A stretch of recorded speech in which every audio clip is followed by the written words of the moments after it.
All right, so I went into town and I took everything except the cards and the old-fashioned church fan and the baby. I don't know what I'm gonna do with the baby. Look at that face, scary. And the hat, which I might wear the hat fishing just once, just for fun. Took it down to the Salvation Army, let them have it, and I had some other things I was going to do. I hear you up there, Lord. I hear you. I'm going to talk about you whether you're listening or not, so just deal with it. So, I was going to talk about the Lord, but since he's up there thunder booming around and everything, maybe I won't.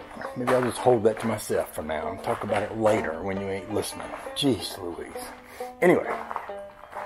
So I'm coming up upon the point where I'm going to wire this building, and I don't like to show anybody anything having to do with wiring because I ain't no professional, and I don't want nobody to look at what I did and try to do it and electrocutize themselves. But I will show you this. This is that big piece of wire that I ran up under that building some time ago.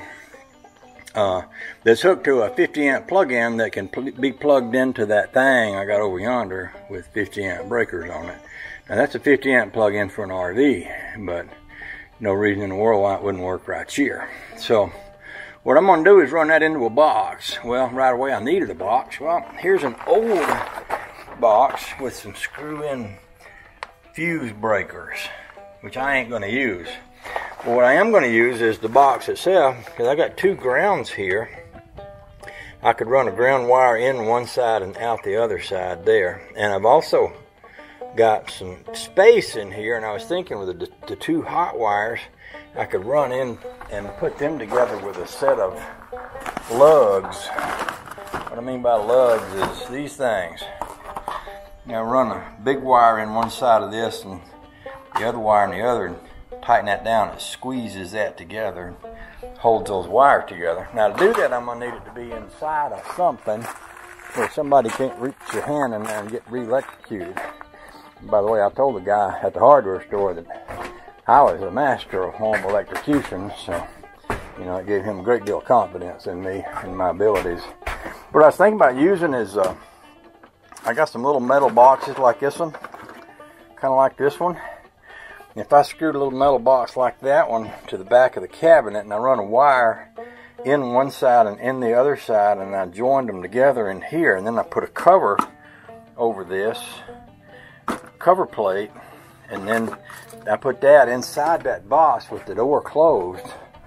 First of all, somebody would have to open the door to get in there to get to it, and then after they did that, they'd have to unscrew that cover plate to get to the electrical, the part I call the electricery part. So here's my door, and I could probably put a little lock on that door of some sort.